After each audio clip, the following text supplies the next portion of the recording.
Alright, welcome back. So I know it's been quite a few days since I've last done a video. It's just been kind of hard to get to a recording and then uploading, but finally here.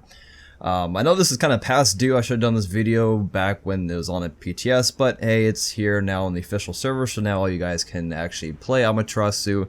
And please let me know your feels about her. Is she OP? Is she underpowered? Is she just right? And how is she kind of compared to other warriors? That's something I was kind of looking at earlier. But for those of you who maybe don't have the God Pack or the funds to buy her right now, I can just open up the abilities tab here and you guys can go ahead and check out her abilities. But I will go ahead and sum it up for you in case if you don't know her kit.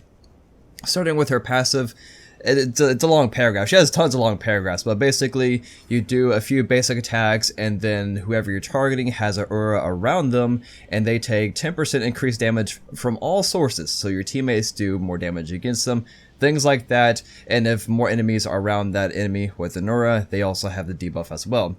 Pretty interesting. Next, her Divine Presence, kind of like a stance switch, except it doesn't change all your other abilities. So you pop it, it heals you. Besides that, the light side actually gives you increased movement speed, and the red side gives you increased power. Now, what's interesting is this also affects all allies around you. So for team fights, things like that, your team is going to have the upper hand as far as power, especially on the physical side. 35 physical power means a lot more than 35 magical power to a mage. Hopefully that makes sense for maybe you guys that know more about the physical versus magical scalings. 35 physical power is a lot. That's actually more than Titan's Bane. Titan's Bane is 30. There's not too many items that give you 35 or even kind of close to that for physical power. So that's quite a bit. My main concern is the movement speed. At max rank 25% to you and all allies around you. That is really, really fast. To give you an idea on how fast that is, that's faster than boots. That's faster than going into 2 movement speed items. Like, it's faster than Haste Mentalis with Winged Blade. Like, that's 10%, 10%. That's really fast. So maybe in the future patches this may be changed in you know, those patches, but as of right now it's pretty fast. So late game rotations, things like that, you are super speedy and you can chase down people. So with that, I don't really feel like you need a Haste Mentalis, because I was kind of wondering, does she need a Haste Mentalis and Frostbound to keep up with targets? And I don't really feel like that's the case.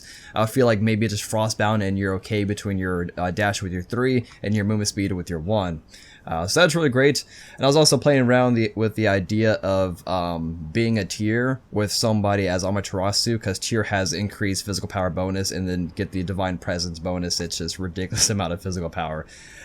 So that is her 1. Her 2, it's a lot of stuff here, but basically you press 2 and then when you take damage or you deal damage, the mirror charges up. Once it's fully charged up, it does the full charge damage, which is the additional 250 physical power. So you, at full charge, it does 250. I can't speak so much damage. So 2 times 250, so 500 damage base, and then you have a 60% physical power scaling on your basic mirror damage. So basically, that's a lot of long range poke damage. In case of somebody's really, really low, you can just hit 2 and then hit 2 again, and then it charges it. So you can do that if you want to as well. And also it gives you some self-damage mitigations. I never really paid too much attention to that, but that's actually pretty good. 50%, that's not too bad. That's like a Spirit Rope, I think. Next, you have Glorious Charge. Most dashes, I feel like, don't do too much damage, but this one kind of does at 310 physical power, or just physical damage. And then you have, again, I believe it's another 60% physical power scaling. Her is pretty much all 60% and maybe like a couple 50s here and there, but that's quite a bit. And I kind of like the silence duration for 1 second. So basically, as soon as you let go of the 3 key, if you're on quick casting, there is silence. So for that 1 split second, they kind of notice you charging in, they can't use their movement ability to get away from you. So it's a pretty good just combo, I guess you would say there. And finally, for those of you people that have played SMITE and back in closed beta, the old Guan Yu ultimate is back. It's basically the same thing. You can probably find footage of the old school Guan Yu, but it is the same thing. This does quite a bit of damage because it has the increased scaling. So you hit once and it does the 275 plus 50% of your physical power scaling. And then you hit him again, 20% more damage scaling, and then you hit him a third time for 40%. So that's a lot of stacking damage, and it obviously can't hit more than one person, so it's a cone shape, so you can hit the entire enemy team this many times. And after the second hit, I believe it applies to slow, and then it goes into a stun. But the one thing I don't see is like how slow do they get? It just says slow for 2 seconds. So maybe that's just an error. I don't 20% more damage, 40% more damage. There's nothing on how slow do they actually get. So I can't really tell you exactly that. But you can move and you kind of adjust yourself while you're casting it. So you can pretty much chase people down and just slow them and then stun them for 2 seconds, which is quite a bit. So man, look at his movement speed. I have 520 movement speed with just boots and then this max strength. That's quite incredible. And then hit my one again, and I have 75 physical power, just boots. So that's quite a bit. Another one of my concerns is that she has really high cooldowns for her 2 and her 3, her damaging abilities. Ultimate, obviously 75, that's really low for an ultimate. But for 14 and 18, it kind of questions maybe you should get like Spirit Robe or some type of cooldown reduction. I've seen some people pick up Yoan's Wrath.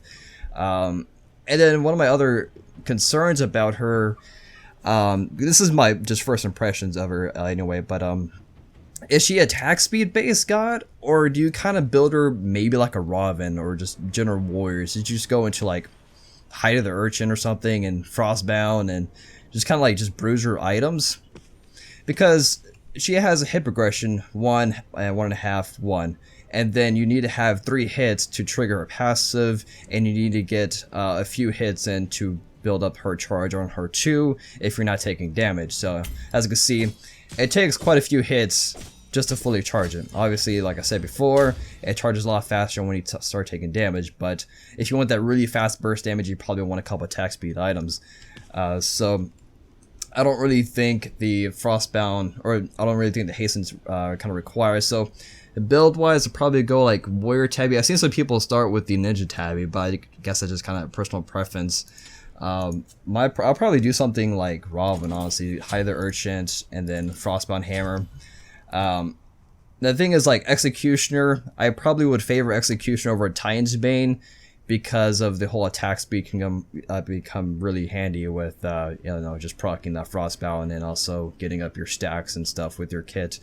Because she's not too much of a build all physical power type of warrior because her scalings are really low. Her scalings are like 60-50% of her physical power, so it's not the hugest thing. So that kind of leads me to attack speed. So maybe something like Executioner or some. I mean, these aren't in the exact order, but the last few items I guess would just kind of pick up whatever you would need. Maybe like both hammers, maybe something like that. I'm not really sure. But yeah, this is kind of my first impressions for Amaterasu. Let me know if you guys have a working build that is working for you guys, or you see other people going really well with, and here are just general feels on Amaterasu compared to other warriors. Playstyle wise, it just kind of reminded me of Nemesis, honestly, a little bit. But that's about it. Just want to make a quick video of my first impressions and just kind of show you guys Amaterasu in case if you don't have her, you don't have the God Pack or anything like that. So yeah, thanks for watching. Peace.